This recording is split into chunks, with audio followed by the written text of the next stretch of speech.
Hi, everybody. My name is Rita Crompton. I am the Inventor lady, and today we're talking about scams. How do you avoid scam artists?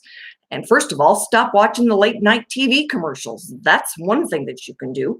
I had a gentleman call me this morning and he goes, they keep wanting to force me to sign this contract. And I go, oh my God, run as fast as you can. And he started laughing and he goes, thank you for being honest with me. So stop watching TV.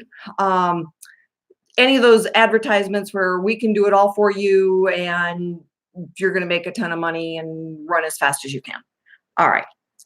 Inventing is a step-by-step process. You are part of the process. You've got to be there to help make decisions, see what sounds right.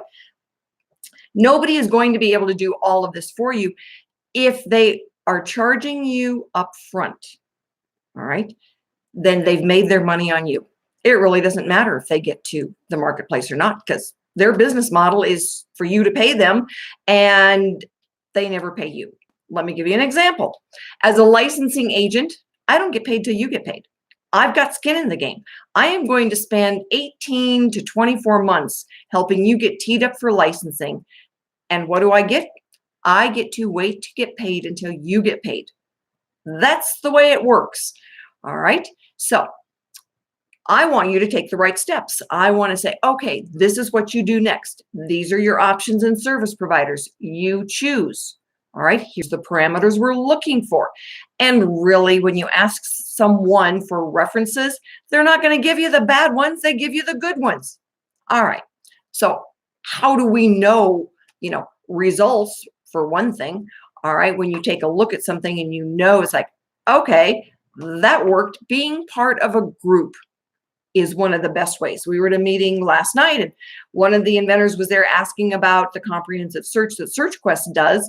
And there were two guys sitting there that had just gotten their searches back. And they said, it was amazing because I had done a ton of looking around. I didn't think they would find anything else out, and they did. And that helps you set them good parameters for being able to file a patent. And I had another gentleman, he has had a ton of work done by a design group.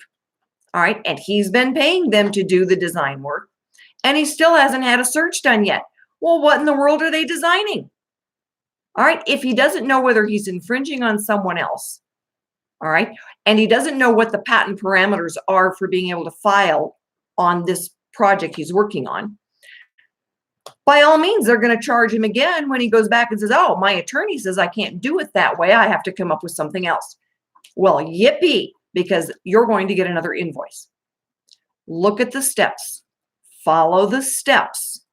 All right. When I talk about the steps, the search, the patentability opinion, then the engineering. You can take them then and say, okay, my patent attorney said start with this and make these improvements. There it goes. All right.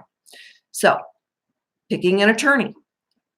There are attorneys that charge $600 an hour to do patent work. Absolutely. Okay. I know attorneys that charge $200 an hour. In this case, more is just more. It doesn't mean more is better, right? It means that there's probably a really expensive office someplace. Don't do that. Find out information. So one of the things that we've been trying to put together and are making progress on inventor groups, having things online where inventors can be able to contact somebody and say, all right, I need a service provider to do this thing for me. This is the one I've been talking to, and we can find out some of the past experiences with different companies and different service providers. Most often we'll be able to say, here's a really good one, as opposed to saying, I don't know about that one. All right. All of the different groups have got associations with different service providers. I had to go through quite a vetting process to be considered one of the chosen service providers in some of the different groups. All right. The groups know. All right. And that's one of the things that they've asked us to put together so that when you go to a different group, if that particular group doesn't know someone, they can reach out to somebody in another group, another part of the country, and say, all right, we need someone who can do this thing. And all of the inventing steps are based on making good business decisions based on what you learned from the last step, right? There is no one that can do it all well. There's places where they say they will do it all. Generally means they're doing all of it pretty sloppily as opposed to well. Right? Because even design groups, all right, they're going to have a niche that they like to work in, particular materials, particular types of products. You want to be in their niche, not out here in the fluff where they say, oh yeah, I think we can do that. You know what I'm thinking about it. I think there's a commercial about that. It's like, I think it's okay. You want them to know it's okay. You want them to know they can work with that. And we can find someone who's going to work with almost anything. And this is one of the areas that Archimedes Offspring really focuses on, that mentoring and funding mechanism. When we're looking at being able to fund your product, we want to make sure that all the steps are in the right order and that you're using really good service providers to do it, because investors, all right, on the other side of Archimedes Offspring, expect us to protect you, and they expect us to protect their investment. So by protecting you in making decisions, we're protecting their investment in you. I hope that made sense. All right. So when we're looking at inventors who need help, another example, a guy's been, trying to get things teed up and do it so that the investors are going to be saying, okay, we like that product. We know it's been done right.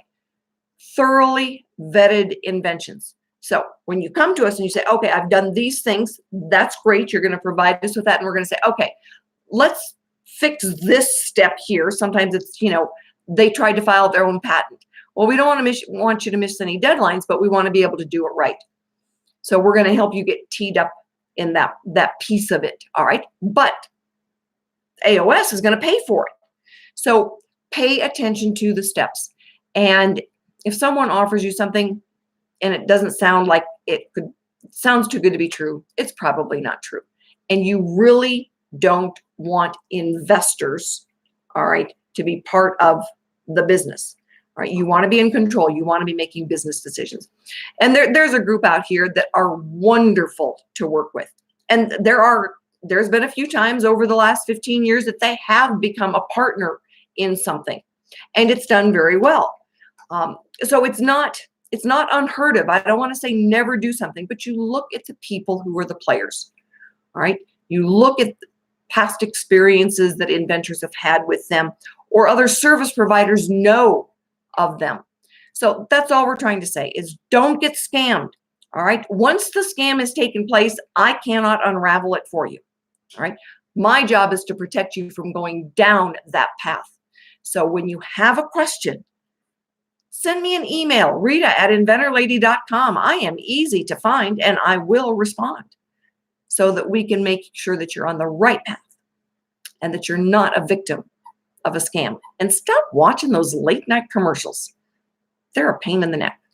All right. My name is Rita Crompton. I am the Inventor Lady, and I am here to help you. I'll be back on Monday. Have a great weekend.